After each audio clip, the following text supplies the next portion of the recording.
네, 안녕하세요. SK텔레콤에서 웹3 사업팀을 맡고 있는 김종승입니다. 오늘 이 뜻깊은 자리에서 첫 번째 발표를 맡게 되었는데요. 저는 오늘 웹3라고 할 때 어떤 개념을 이제 말씀드려야 될지 이제 고민을 했었고, 그래서 웹3의 이제 출발부터 그리고 시장이 현재 어떻게 돌아가고 있는지, 그리고 앞으로 시장이 다시 회복되기 위해서는 어떤 조건들이 이제 만족돼야 되는지, 그리고 향후에는 웹3 생태계가 어떻게 진화 발전할지에 대해서 말씀드리도록 하겠습니다. 크게 구성은 네 가지로 했고요. 첫 번째는 현재 웹3 시장, 그러니까 소위 말해서 블록체인 기반의 이제 크립토 경제 생태계에 대해서 말씀을 드리고, 그리고 웹3 시장이 턴어라운드 하기 위한 트리거들을 몇 가지 말씀드리겠습니다. 그리고 웹3 지갑을 중심으로 향후에 어떻게 생태계가 만들어질 것인지, 그리고 그 이후의 시장 전개에 대해서 말씀드리도록 하겠습니다.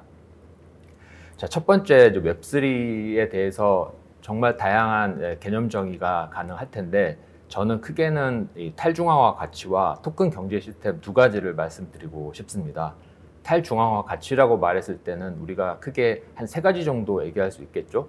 첫 번째는 구조적 탈중앙화, 그러니까 이제 시스템 구조 측면이겠죠. 분산 시스템을 의미하는 거고요. 두 번째는 정치적 거버넌스, 그러니까 정치적 탈중앙화를 이야기할 수 있겠습니다. 그러니까 한 단일한 사업자가 의사결정하는 것이 아니라 여러 참여자에 의해서 의사결정이 되고, 그 의사결정이 이제 실행되는 그런 구조를 말씀드릴 수 있겠고, 세 번째는 논리적 탈중앙화 또는 논리적 중앙화겠죠. 우리가 이제 블록체인의 탈중앙화를 이야기할 때는 분산 인프라와 거버넌스 측면, 그러니까 이제 시스템 구조 측면에서의 탈중앙화와 그리고 정치적 거버넌스 측면에서의 탈중앙화 두 가지를 이야기를 합니다. 그래서 이 탈중앙화 가치라는 게 웹3의 가장 근간이 될 거고요. 그리고 그 위에서 크립토 경제 시스템이 운영이 되게 됩니다. 이 얘기는 뭐냐면은 사용자의 참여에 따른 보상 체계가 주어진다는 거고, 그 보상의 일환으로 토큰이 작동되는 그런 메커니즘입니다. 그래서 웹3라고 우리가 얘기했을 때는 몇 가지 특징들을 가지고 있는데, 이제 첫 번째는 이제 투명성, 그리고 이제 검열 저항성, 개방성, 데이터 소유권 등이 있습니다. 이 중에 눈여겨봐야 될 게 이제 검열 저항성입니다. 검열 저항성의 의미는 블록체인 상에서는 내가 어떤 다른 사람에게 토큰을 전송하거나 또는 이 블록체인 상의 스마트 컨트랙을 배포할 때 누가 반대하더라도 나는 그 일을 할 수 있는 거죠. 그러니까 예를 들면은 기존의 레거시 시스템에서는 시스템을 중간에 차단하거나 아니면 통제하는 장치들이 있지만, 그 블록체인 인프라에서는 그게 가능하지 않죠. 그러니까 내가 다른 사람에게 특정 비트코인을 송금한다고 했을 때 어느 누구도 이제 나를 막을 수는 없는 거겠죠. 이걸 검열 저항성이라고 합니다. 이런 특징을 가지고 이제 블록체인이 2008년도 비트코인 백서 이후에 여러 가지 유스 케이스들이 이제 등장하기 시작하는데, 대표적으로는 이제 금융 쪽에서 먼저 확산이 되기 시작을 했습니다. 그래서 우리가 잘 아는 이제 송금 기능들, 그리고 환전, 예치, 대출, 이런 여러 가지 금융과 관련된 서비스에서 시작을 해서 최근에는 이제 게임 쪽에 많이 확산이 되고 있고, 그리고 이제 소비재, 이제 멤버십, 그러니까 고객 혜택을 강화하는 측면에서 사용자의 참여를 유도하고 또 사용자에게 인센티브를 제공하는 그런 여러 가지 이제 멤버십 모델들이 적용이 되기 시작을 했습니다. 그리고 앞으로도 이제 다양한 산업으로 확대될 것으로 예상이 됩니다.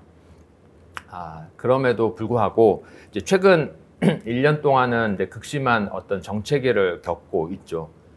이 그래프를 잠깐 이제 보시면 2021년도 이제 11월에 사실상 고점이었는데, 이때 이제 비트코인 가격이 6만 7천 불 정도였는데, 이때 이제 고점을 찍은 이후에 이제 급락을 해서 2022년 11월, 작년 11월이죠. 이때는 이제 16,000불까지 이제 떨어졌죠.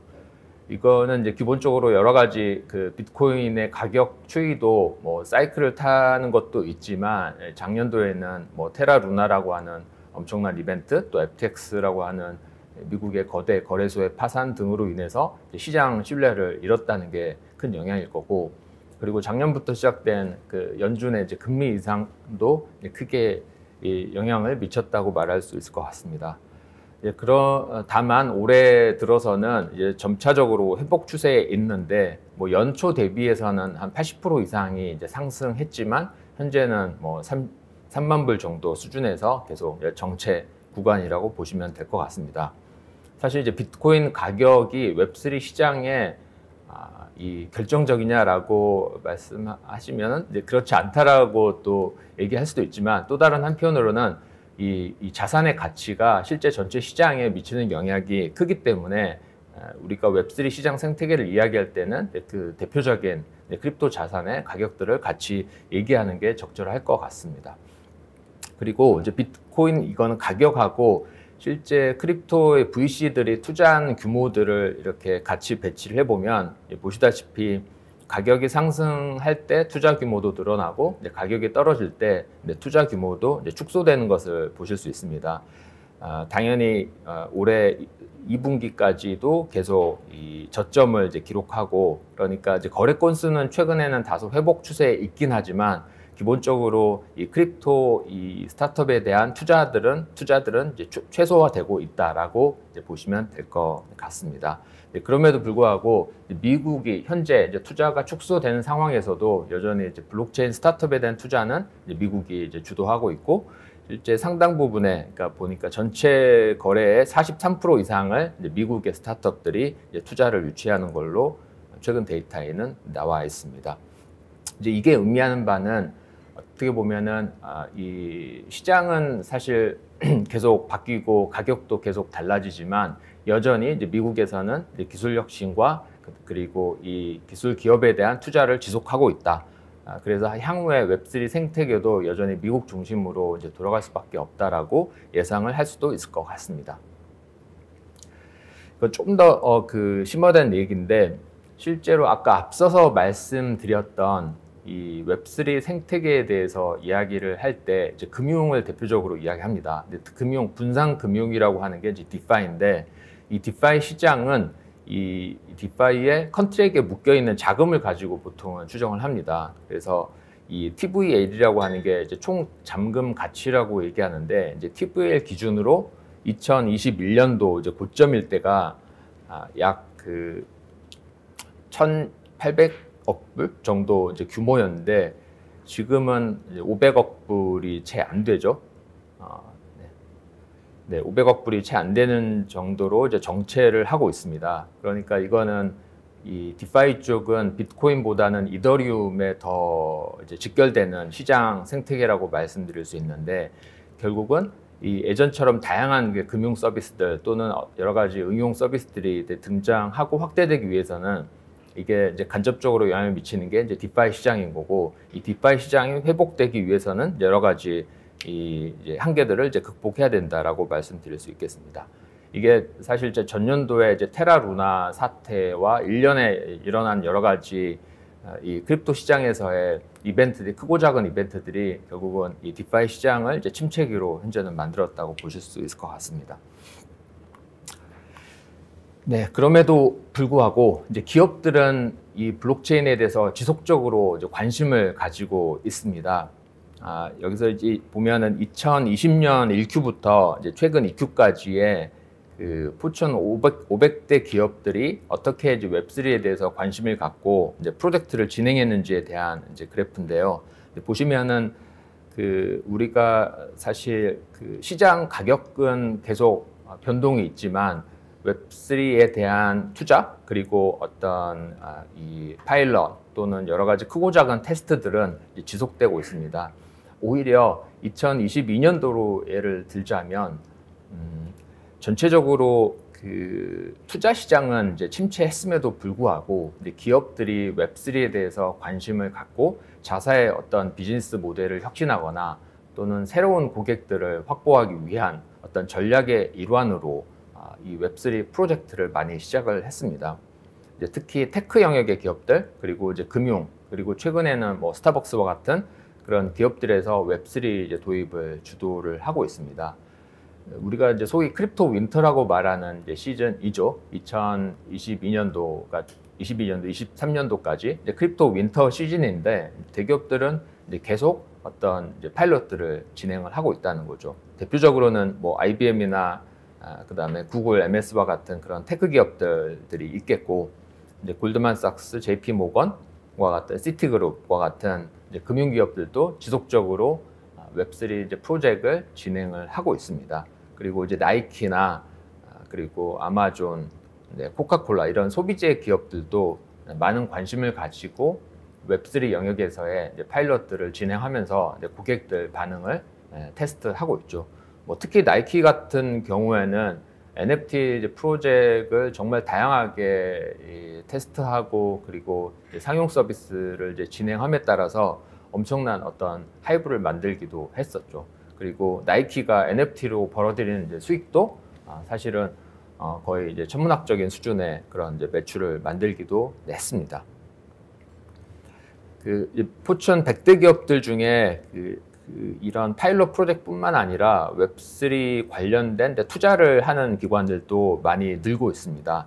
그래서 시티뱅크, 시티그룹, 그다음에 구글, 마이크로소프트, IBM 뭐 이런 이제 기업들이 주로 이제 테크와 금융 기업들이 웹3 이제 기업에 대해서 지속적으로 투자하고 그리고 그 투자한 기업들과 협업을 해서 여러 가지 이제 파일럿들을 진행하고 있는 게 현재 상황입니다. 그러니까 전체적으로 좀 말씀을 드리자면 웹3의 이제 대표적인 지표라고 할 수 있는 어떤 투자 지표들은 침체기 또는 윈터 시즌이지만 이제 기업들이 웹2 기업들이 웹3 이제 기술을 기반으로 한 여러 가지 혁신 사례를 만들고 있는 것은 점차적으로 확대하고 있다라고 말씀드릴 수 있겠습니다. 그래서 이제 네 가지 관점에서 보면 오히려 웹3 기업들의 가치가 거품이 이제 감소되면서 어떻게 보면 정상화됐다라고 말씀드릴 수도 있겠습니다. 그러니까 21년에는 정말 웹3 기업에 투자하기가 어려울 정도로 이 엄청난 이제 기업 가치를 기반으로 투자를 이제 유치했었지만 실제로 이제 최근에 전체적으로 시장 침체기에 따라서 기업 고평가되었던 것들이 이제 축소가 되고 오히려 이제 지금 현재 시즌에 오히려 웹3 기업에 대한 가치가 이제 제자리를 찾아가고 있지 않나 이렇게 예상을 할 수도 있을 것 같습니다. 그리고 두 번째는 웹2 기업과 웹3 기업 간의 이제 협업이 확대되고 있습니다. 이거는 좀 다른 이제 그 컨텍스트이기도 한데요. 사실 한 2년 전만 해도 웹3 기업, 그러니까 대표적으로 잘 나가는 기업들은 이런 기존에 있는 웹2 대기업들을 이제 만나지 않았어요. 그러니까 이제 웹2 기업들이 블록체인에 대해서 뭔가 해보고 싶은데 정말 이제 메이저 기업들하고 협업하는 사례는 극히 이제 적었었고 그리고 정말 이제 작은 스타트업들하고 그런 이제 파일럿들 하는 정도였는데 이제 전년도부터는 이 주요 이제 웹3 기업들이 웹2 기업들과 협업하는 것들을 엄청나게 확대를 하고 있습니다. 그래서 돌이켜 보면은 정말 2023년도가 정말 그 웹2와 웹3의 콜라보가 가장 많이 활발하게 일어나는 해인 것 같습니다. 그러면서 이 웹3 기업들은 웹2에 대해서 좀 더 이해를 하게 되고 웹2 기업들도 이제 웹3의 테크놀로지와 그리고 어떤 어플리케이션의 의미에 대해서도 조금 더 이해를 하고 그런 케이스 발굴에 더 뛰어들고 있다고 보시면 될 것 같습니다. 그리고 이제 세 번째는 이제 기술 경쟁에서 이 본원적 제품 경쟁으로 전환되는 추세에 있습니다. 그러니까 초기에는 이 블록체인 기술이 정말 이제 중요했던 시기에는 소위 말해서 메인넷 경쟁이 치열하게 일어났었고 어떤 기술 차별화가 뭐 중요했고 얼마나 많은 퍼포먼스를 가지고 있는 메인넷이냐 이게 이제 어떤 셀링 포인트였다라고 하면 최근에는 그 기술보다는 UX 그러니까 이 메인넷보다는 서비스 레이어에서의 경쟁이 더 부각이 되고 그리고 얼마나 고객들이 편하게 쓸 수 있는 서비스냐가 더 어떤 중요한 가치를 가지게 이제 되고 있습니다. 그래서 오히려 이미 이제 고객 기반이 있는 어떤 웹2 서비스가 이제 웹3의 어떤 요소들을 부분적으로 이제 차용하면서 웹3로 트랜스포메이션 하는 케이스들이 점차적으로 많아지고 있고 오히려 그런 서비스들이 더 경쟁력을 갖고 있습니다. 앞으로도 아마 이 추세는 더 강화돼서 이 웹3에서도 UX 경쟁이 이제 과거보다 훨씬 더 중요하게 될 것 같습니다. 그리고 이제 마지막으로는 시장 주도 세력의 변화라고 제가 이제 표현을 했는데 이제 과거에는 이제 투자 중심 그러니까 이제 트레이더들이 크립토 토큰에 대해서 투자를 하고 그리고 차익을 실현하는 이제 그런 것들이 반복되었다라고 하면 지금은 이제 점차적으로 유저 중심으로 그 시장을 주도하는 어떤 흐름들이 바뀌고 있다라고 볼 수 있을 것 같습니다. 이제 그런 기조는 어디서 읽을 수 있냐면, 이제 과거에는 먼저 이제 토큰을 발행을 하고, 그러니까 서비스가 등장하기도 전에 이제 토큰을 발행을 하고, 그리고 토큰 투자를 통해서 어떤 막대한 자금을 모은 다음에 그 자금으로 여러 가지 프로젝트를 진행했었다고 하면, 이제 최근의 흐름들은 실제로 어떤 서비스를 만들고 고객들을 확보하고 그 고객들의 이제 반응을 통해서 단계적으로 이제 토큰화를 적용하는 그런 흐름들로 이제 바뀌어가고 있습니다. 이렇게 봤을 때는 처음에 뭔가 중요한 의사결정하는 포인트가 어떤 이제 투자자들이 이제 선호할 만한 어떤 프로젝트냐라고 했다면, 지금은 사용자가, 서비스 이용자가 선호할 만한 그런 프로젝트냐가 훨씬 더 중요해졌다는 거죠. 그래서 이제 이런 큰 흐름 속에서 2023년 시장이 전체적으로 이제 재편되고 있고, 이거는 국내뿐만 아니라 이제 글로벌 차원에서도 이런 흐름들로 계속되고 있습니다. 이제 두 번째는, 그렇다면 어쨌든 지금은 이제 시장 침체기라고 이야기할 수 있는데, 어떻게 돼야지 시장이 다시 이제 턴어라운드 할 거냐, 이런 관점에서 말씀을 드리겠습니다. 이제 가장 중요한 거는 시장 전환점을 어떻게 우리가 예측 또는 예상할 수 있을 거냐인데, 이제 크게 저는 네 가지를 이제 꼽았습니다. 이거는 이제 지극히 이제 주관적일 수도 있지만, 크게 네 가지로 이제 꼽은 것들은, 첫 번째는 연준의 이제 금리 인상 기조의 완화입니다. 어쨌든 시장의 이제 유동성이 중요하고, 그 유동성에 제약이 있는 상황에서는 시장이 커지기가 어렵습니다. 두 번째는 이제 규제의 불확실성입니다.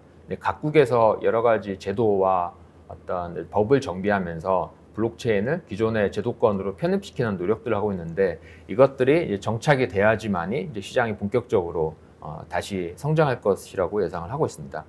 세 번째는 이제 주요 메인넷의 정상 궤도 진입과 안정적 운영인데, 결국은 메인넷이 이 견고하게 뒷받침되고 그 위에 여러 가지 서비스 생태계, DApp이라고 얘기하죠.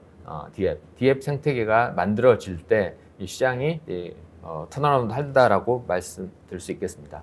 그리고 이제 네 번째는 이제 VR, AR 이제 디바이스 혁신인데, 이렇게 보시면 좋을 것 같습니다. 웹 1 시대, 웹 1.0 시대가 이제 확대된 거는 어떻게 보면 이제 PC라고 하는 그 데스크탑의 어떤 이제 도입과 확산이겠죠. 그리고 우리가 이제 웹 2.0을 이야기할 때는 이 모바일 기기 등장, 스마트폰으로 인해서 정말 다양한 서비스들이 내 손 안에서 이루어질 수 있는 그런 것들이 가능했다고 하면, 이제 앞으로는 그게 뭘까, 디바이스 혁신이 뭘까 생각을 해보면, 결국은 이제 VR, AR, 이 메타버스 관련된 디바이스 혁신이 이제 중요한 어떤 기제가 될 것 같습니다.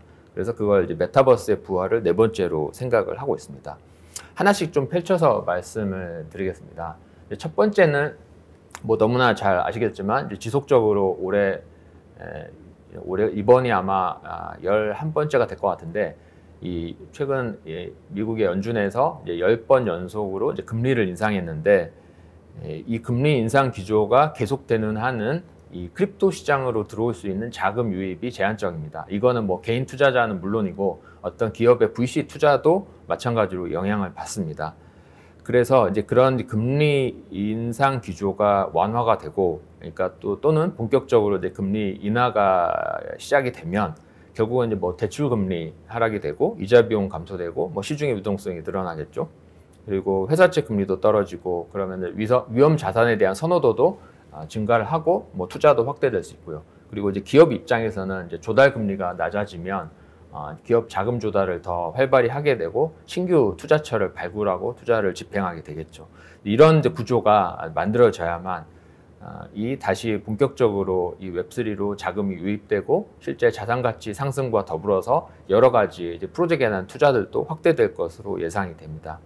결국은 지금 현재 이야기하고 있는 이제 실질 금리가 이제 플러스로 전환되는 시점이 언제냐? 그러니까 물가 상승률이 떨어지거나 아니면 금리를 또 올라가거나, 그래서 실질 금리가 플러스로 전환이 되면 그때 비로소 본격적으로 그 시장이 다시 반등할 수 있는 이제 계기가 될 거라고 보고 있습니다. 이거는 뭐 모든 자산 시장과 다 동일하겠죠. 그리고 웹3도 여기에서 크게 벗어나 있지 않습니다. 두 번째는 그 규제의 이제 명확성인데, 최근에 SEC와 리플의 이제 몇 년간의 그 이제 법정 소송이 있었고, 뭐 판결이 있었는데 뭐 최종 판결은 아니죠. 그래서 이제 리플과 SEC 소송 또 SEC와 그 코인베이스 소송이 결국 이 토큰의 증권성에 대한 이제 문제인데 이게 어떻게 해결되냐에 따라서 앞으로 이제 큰 이 갈림길이 있을 것 같습니다. 그래서 토큰의 증권성 이슈가 해소되고 그리고 규제 프로세스대로 이제 발행되는 증권에 대해서 더 명확해진다면 앞으로 이 시장 자체가 바뀔 수 있는 큰 계기가 될 걸로 보고 있습니다. 그리고 두 번째는 디지털 자산 관련한 법과 제도인데 지난 5월에 EU에서 미카 그러니까 암호자산시장법이죠. 법이 통과가 되고 내년 7월부터는 단계적으로 이제 발효가 되고 그리고 이제 홍콩과 싱가포르에는 이미 이제 가상자산 또는 이 PSA 같은 어떤 결제 관련된 라이센스가 운영되고 있는데 이런 것들이 더 안정적으로 돌아가고 근데 국내에서는 뭐 작년에 특근법, 올해는 최근에는 이용자 보호법도 통과가 됐고 그리고 올해 초에 토큰 증권에 대한 어떤 가이드라인이 나왔고 최근에는 업권법 논의까지 되고 있는데 이런 것들이 정착이 될 때만이 비로소 이제 리스크가 최소화되고 그리고 이제 가상자산 나아가서는 이제 웹3 시장이 본격적으로 성장할 것으로 보고 있습니다. 그리고 세 번째는 어떤 자산의 제도권 편입인데 뭐 다들 아시겠지만은 그 블랙록과 같은 글로벌 이제 메이저 자산 운용사에서 비트코인 현물 ETF를 이제 승인해 달라고 현재 SEC에 신청을 했고 검토 중에 있습니다. 이런 일련의 작업들이 결국은 어떤 시장으로의 자금 유입을 촉진하고 그런 자금에 기반해서 여러 가지 형태의 케이스들이 더 등장할 것으로 예상할 수 있겠습니다.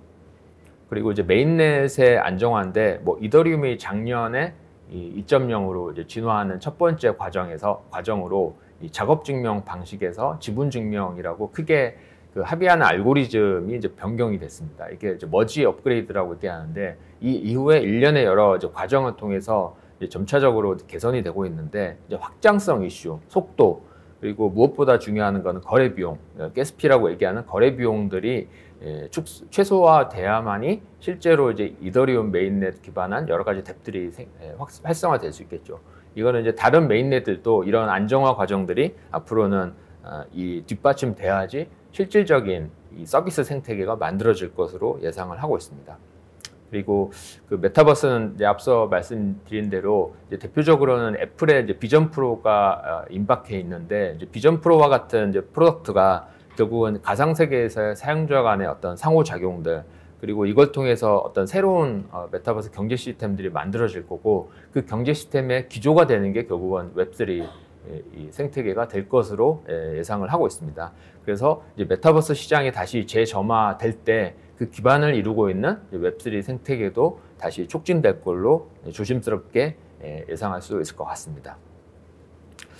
그리고 이제 본격적으로 우리가 이제 웹3 시장이 확대된다고 했을 때는 어느 시장이 어떤 구조로 될 거냐라고 이제 물어볼 수 있을 텐데 이제 웹3에 대한 전체적인 생태계를 크게 네 가지로 구성을 할 수 있습니다. 제일 밑에가 이제 프로토콜 레이어, 그러니까 이제 메인넷이라고 하는 이제 블록체인 어떤 기반이 되는 기술들이죠. 이 이후에서 여러 가지 인프라나 개발 툴들이 워킹할 거고, 그리고 이제 서비스 생태계라고 얘기하는 것들이 이제 유스케이스, D앱이라고 말하는 서비스들이 올라갈 거고, 결국은 고객 접점을 형성하는 것은 이제 지갑과 여러 가지 이제 포탈들이 될 것으로 볼 수 있습니다. 그렇다고 하면 이제 지갑이 어떤 역할을 하고 어떻게 이런 웹3 전체 생태계를 확대하는데 의미 있는 역할을 할 거냐를 좀 더 말씀드리겠습니다. 이제 지갑이라고 하는 거는 실제 웹3 생태계의 관문입니다. 그러니까 사용자가 처음 접하는 거는 이 지갑을 통해서 가능한 거죠. 그러니까 첫 번째는 디지털 자산, 뭐 토큰이라고 하는 디지털 자산을 이제 관리하는 역할이 있을 거고, 두 번째는 이제 신원의 역할입니다. 첫 번째 관리 역할은 그 비유하자면 이게 뭐 100% 적확하진 않지만 비유하자면 웹3의 토스 역할인 거죠. 송금할 수 있는 역할이 될 거고, 두 번째는 신원 확인, 그러니까 로그인하는 역할이 있는 거죠. 그러면 첫 번째는 내가 가지고 있는 어떤 자산들을 조회하거나 타인에게 송금할 수 있는 기능이 이제 지갑이 가지고 있는 첫 번째고, 두 번째는 이 내 wallet 주소, 내 지갑의 주소가 결국은 ID 패스워드를 이제 대체하는 역할이기 때문에 이 주소로 어떤 여러 가지 D앱 서비스에 로그인하고 그 서비스에서 서비스를 이용할 수 있는 그런 방식의 구조가 이루어지게 됩니다. 그래서 지갑이 결국 웹3 생태계의 핵심이라고 할 때는 고객이 원하는 조건들이 몇 가지가 있습니다. 첫 번째는 여러 자산들을 이제 지원을 해야 되겠죠. 뭐 한두 개 자산밖에 없으면 그 지갑으로서 가치가 떨어지겠죠. 그러면은 소위 말하는 가상자산과 같은 것도 있고 NFT도 있고 또 SBT, 뭐 포합, 뭐 또 CBDC 향후에는 이런 여러 가지 자산들을 담을 수 있는 지갑을 이제 선호하게 될 거고요. 그리고 예를 들면 이더리움 한 가지뿐만 아니라 여러 메인넷들을 이제 지원하는 이제 지갑에 대한 선호도가 당연히 올라갈 수 있겠죠. 그리고 두 번째는 이제 오른쪽에 있는 다수의 뎁 연결. 이 지갑으로 억세스할 수 있는 뎁들이, 서비스들이 많아야 되겠죠. 지갑의 로그인이 핵심 기능이라고 했는데 이 지갑으로 억세스할 수 있는 서비스가 제한적이면 당연히 선호도가 떨어지겠죠. 그리고 이제 마지막은 서비스 자체에 대한 신뢰도입니다. 그러니까 이 지갑이라고 하는 게 엄밀히 따지면 지갑 안에 자산이 보관되는 게 아니라 이 디지털 자산을 트랜스퍼할 수 있는 프라이빗 키가 관리되는 곳이 지갑인 거잖아요. 그러면 그 키 도난이나 분실로부터 안전해야 되는데 이제 그런 부분들을 잘 지원하는지가 관건일 거고, 두 번째는 서비스의 지속 가능성입니다. 그러니까 이게 어떻게 보면 이제 웹3 기업들이 생각보다 빨리 등장을 하지만 또는 누구도 뭐 인지하지 못한 상황에서 사라지는 경우도 뭐 많이 있습니다. 그래서 이 정말 믿을 만한 신뢰 있는 기업들이 제공하는 서비스냐, 이걸 이제 앞으로는 더 따지게 될 것 같습니다. 이렇게 해서 이제 지갑 생태계가 만들어지면 그 지갑에 올라가는 이 D앱들도 여러 가지 형태가 될 텐데, 그럼 어떤 D앱들이 유망하냐? 저는 이제 크게 세 가지 정도 이제 생각을 하고 있습니다. 첫 번째는 이제 소셜 미디어인데, 저는 지금 뭐 페이스북 메타나 뭐 인스타그램 또 트위터 여러 가지 웹2의 대표적인 소셜 미디어 서비스들이 있는데, 웹3계에서도 이와 유사한 또는 이를 뛰어넘는 형태의 서비스가 등장할 수도 있다라고 생각을 하고 있습니다. 특히 이제 그 거대 플랫폼 기업들의 데이터 독점 이런 것들에 이제 저항하는 새로운 형태의 서비스가 나올 수 있는 공간인 거고요. 게임은 디지털 자산에 너무나 부합하는 생태계를 가지고 있죠. 그리고 게임 산업 자체가 이 전체적인 어떤 이 시장 경기와는 직접적인 또 관계가 없고요. 그래서 어떤 블록체인의 특징을 잘 살린 그런 형태의 웹3 게임이 앞으로 더 확대가 될 것으로 생각을 하고 있습니다. 세 번째는 NFT인데, 그 초기 시장을 주도했던 그런 그 프로파일 픽처 기반의 그런 NFT들은 지금은 뭐 침체기죠. 그러니까 이런 이제 과열된 밈 현상은 사라졌는데, 오히려 웹2 기업들이 NFT를 가지고 여러 가지 시장 검증하는 것들이 더 확대가 되고 있습니다. 그래서 저는 이제 이 세 가지 중에 NFT는 오히려 이제 웹2와 웹3 연결 통로로서의 어떤 서비스 아이디어가 실현되는 공간으로서 더 확대될 것으로 보고 있습니다.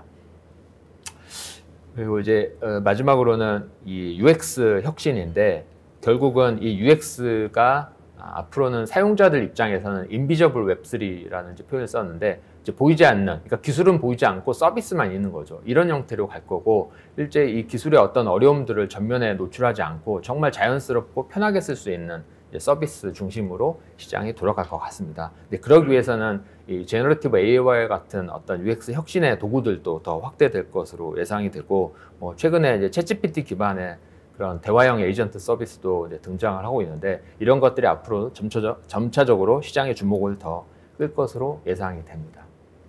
자, 그렇다면 이제 앞으로는 그럼 웹3가 어떤 방향으로 더 진화할 거냐? 크게 이제 포털 형태가 저는 더 강화될 것으로 예상이 됩니다. 그러니까 다양한 D앱들을 검색하고, 그 다음에 그걸 추천하는 그런 기능들, 그리고 D앱의 어떤 사용성들을 분석하고 나에게 맞는 D앱들을 이제 매칭해주는 그런 서비스가 이제 기본이 될 거고, 그 사업자 입장에서는 어떤 고객 기반을 만들어주는 역할, 그리고 뭐 쉽게 앱을 개발할 수 있는 도구들을 제공하고, 사용자 입장에서는 추천, 큐레이션, 그리고 어떤 보상 체계를 가지고 있는 이런 형태의 서비스 중심으로 생태계가 확대될 것으로 예상이 됩니다. 그리고 이제 또 다른 축으로는 이제 지불 페이먼트인데, 결국은 지갑이라고 하는 게 페이먼트 형태로 이제 진화될 거고, 그러면 이제 마이크로 페이먼트 영역, 그리고 기존에 여러 가지 시도되었던 이제 덱스나 랜딩, 에그리게이터와 같은 어떤 디파이 기반의 여러 서비스들이 다 어떤 허브 형태로 이 지갑 위에서 작동될 것으로 예상이 됩니다. 그래서 지금까지 이제 말씀드렸던 이 웹3 생태계가 이제 지갑과 이제 대입을 중심으로 확대가 될 거고, 특히나 이제 고객 접점이 되는 이 웹3 이제 지갑이 앞으로 더욱더 중요한 역할을 할 것으로 예상이 됩니다. 그리고 저희 SK텔레콤에서도 이런 이 지갑 서비스를 론칭하기 위해서 준비 중에 있고 뭐 하반기 때 여러분께 선보일 수 있겠습니다. 네, 발표를 마치도록 하겠습니다. 감사합니다.